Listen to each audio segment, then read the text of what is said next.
piramidat, që nuk ka burgosur nanën, që nuk do të vrisë më njerëz për pushtet. Por unë prapë i uroj atij një jetë gjatë e shëndetshme, që jam i sigurt që do ta ketë. Ndoshta jo për fatin e opozitës e të Partisë Demokratike, po së paku për fatin ton, timin më saktë, sepse unë kam ende shumë vite të mbetura për të larë kredin time. Dhe sa kohë doktorit gëzoj jetë gjatë e shëndetshme, aq më shumë kohë do kem unë kaj kredite mia dhe t'jem në punë. Ndërkohë sot kemi patur disa zhvillime të tjera interesante. Kolegji zgjedhor ka miratuar afatet e zgjedhjeve lokale, duke detyruar doktorin të shkurtojë festën e ditëlindjes dhe të bëhet gati dhe të regjistrohet si parti deri nesër në darkë. Në kohën të gjykatën kushtetuese, presidenti i Republikës ka dorëzuar argumentet e tij duke paralajmëruar këtë gjykatë se nuk ka takër të gjykojë dekretet përfshirë atë të shpalljes së zgjedhjeve lokale në Tiranë. Presidenti i thotë kushtetueses të lejojë KQZ-n të zhvillojë zgjedhjet në kryeqytet pa humbur kohë. Paralelisht ndërkohë në Këshillin Bashkiak të Tiranës, njerëzit e Veliajt kanë dalë tashmë hapur kundër qeverisë Rama, duke vërtetuar çarjen tashmë të pakorrigjueshme të Veliajt me ish familjen e tij politike. Një tjetër zhvillim interesant ka ngjallur bujë që dje. Deklarimi i Altin Dumanit se do të largohet nga SPAK pas 3 vjetësh, si dhe oferta e tij për një kompromis me politikën për mandat të dytë për kolegët e tij. Kjo ka ngritur shumë pikpyetje. Altin Dumani krijoi jo vetëm imazhin e një prokurori realisht special dhe të fortë, po i dha fytyrën e tij SPAK-ut si të shkallën më të lartë të popularitetit. E megjithatë, përplasja e tij e fundit edhe me nerv në kuvend, dje tregoi një farë rëndje në sigurinë që ai reflektonte dikur. Apo ikën Dumani ndryshe nga sa erdhi në krye të SPAK. Edhe për këtë do flasim sonte. Sigla.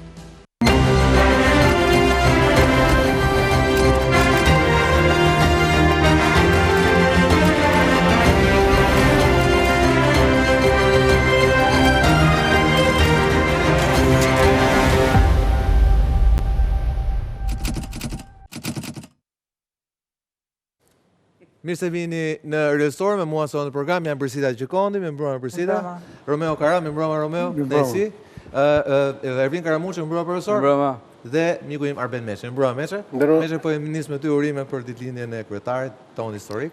Të falenderoj. Jetë i gjatë. Ti bashkohesh me urimin tonë. Jetë i gjatë dhe kohë të gjatë punësimit tonë. Faleminderit se kjo edhe ne pastaj dihet të jesh sigurt që sa kohë është doktori, ne jemi këtu. Kështu që e thash. Ndoshta në gjithë batuta që vletëm tepër ishte koha e gjatë e punës suaj. Po. Se në fund problemimi i madh që kemi në këtë tavolinë është kredia jote. Dhe shlyerja e saj është impenjimi i gjithëve ne këtu. Tashmë ti e garantove kredinë. Shlyerja e kredisë. Mirë, flasim pak për gjëra serioze. Brisita, sot kemi 2 lëvizje që lidhen njëra tjetrën. Kemi daljen me publikimin e argumentave të tij, pra zyrtarisht, pasi ato dolën në disa televizione temi kritike ndaj presidentit. Presidenti bëri një zgjidhje, i publikoi vetë argumentat e tij ligjor edhe kushtetues për gjykatën kushtetuese. Pra në farë mënyre, nga pikpamja gazetareske përdor atë strishën Begaj kundër Veliajt.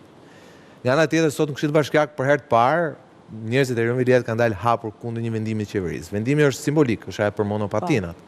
Por kryetarin e tyre, Ëzon Eristani, përmendi disa herë, e pyetur nga përfaqësues të këshilltarët e opozitës, se qeveria qendrore nuk e kishte pyetur, e kishte anashkaluar zyrën e kryetarit të Bashkisë së Tiranës. Pra praktikisht sot kemi 2 zhvillime.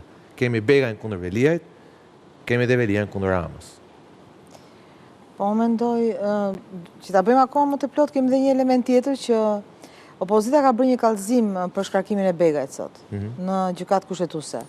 Dhe unë të gjitha këto i lidh totalisht me emrin Veliajt. Të gjitha këto, pavarësisht se mund të duken sikur janë veç e veç, ne dim shumë mirë që politika më shumë luhet nën kulisa se sa poshtë tavolinës sa mbi tavolinë. Po sot doli pak mbi tavolinë. Po sot ka dalë shumë mbi tavolinë. Ka kohë që ka dalë, po sot doli hapur dhe unë mendoj që edhe kusuret që përheq Begaj, ku zoti Bardhi ka shkruar i ka studiuar deklarimin e pasurive ke ILTKP-ja, edhe gjoja kallëzimin që ka bërë kundër Begajt, Begaj bëri shumë mirë që sot prononcoi edhe shpalosi kërkesën që i ka çuar gjykatës kushtetuese, duke i treguar gjithë arsyetimin pse nuk është gjykata kushtetuese kompetente për heqjen ose për dekretin që është për zgjedhjet e Tiranës, por gjykata administrative, çka për mendimin tim ishte një arsyetim vështirësues sepse e lexova.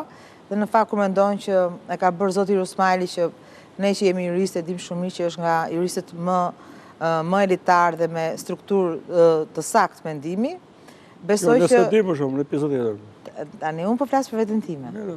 Dhe besoj se gjitha kjo që ka ndodhur sot dhe në Këshillin Bashkiak, që zonja Ristani më duket pak e vonuar, sepse ajo është pozicionuar do s'do dhe dihet shumë mirë që është thjesht një kryetare e komanduar nga zoti Rama, pikërisht për këtë periudhë. Dhe nuk besoj se ndonjëherë është pyetur Këshilli Bashkiak ose Bashkia e Tiranës për vendimet që ka marrë ekzekutivi. Më shumë më duket nervozizëm dhe qefmbetje dhe ndoshta dhe lojë e velihet nga mbrapa, se sa vërtet realisht ka hallë pse s'është pyetur nga qeveria qendrore.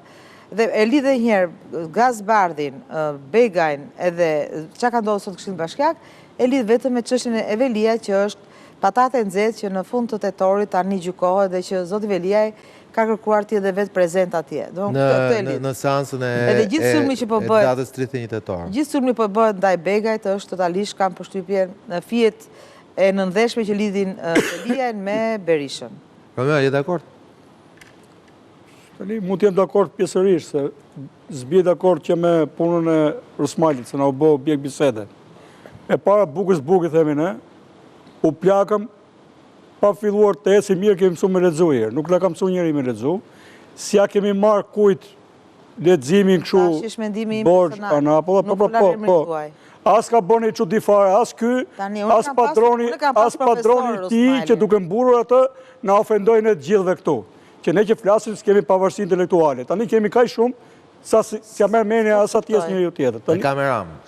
Po, dhe e uroj Saliun, tjetoj sa më gjatë dhe të marri nga ditë e Ramës, si i takojnë, të muli të nokës dhe të asaj kalasje ka atje, madhështorëve të vetë.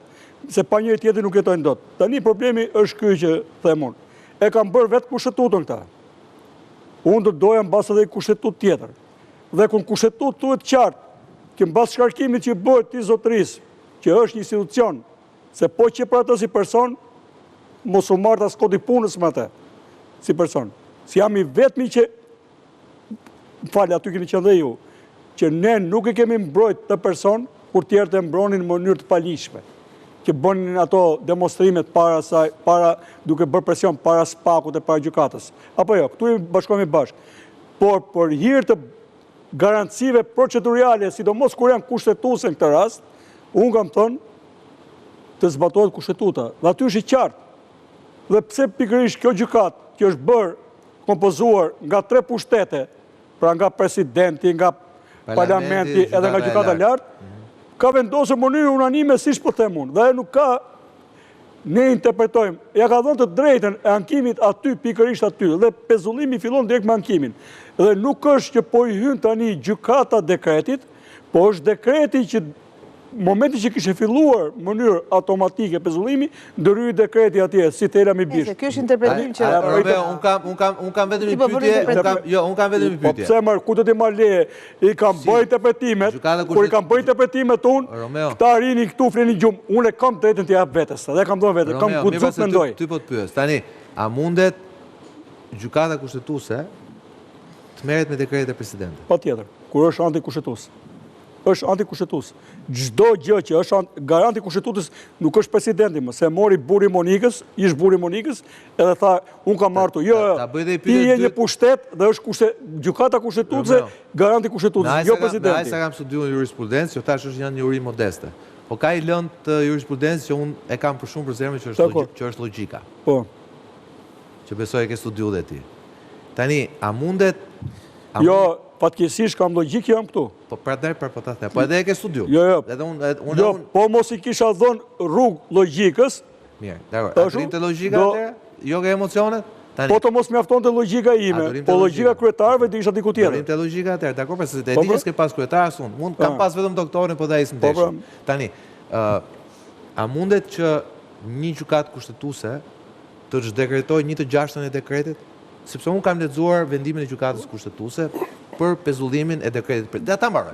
Ta mbaroj. Dakor. Ta mbaroj. Dhe thot, pezulloj dekretin e presidentit vetëm për zgjedhjet e Tiranës. Ndërkohë që logjika edhe juridike do të thotë që do të thoshte që unë po e marr dhe po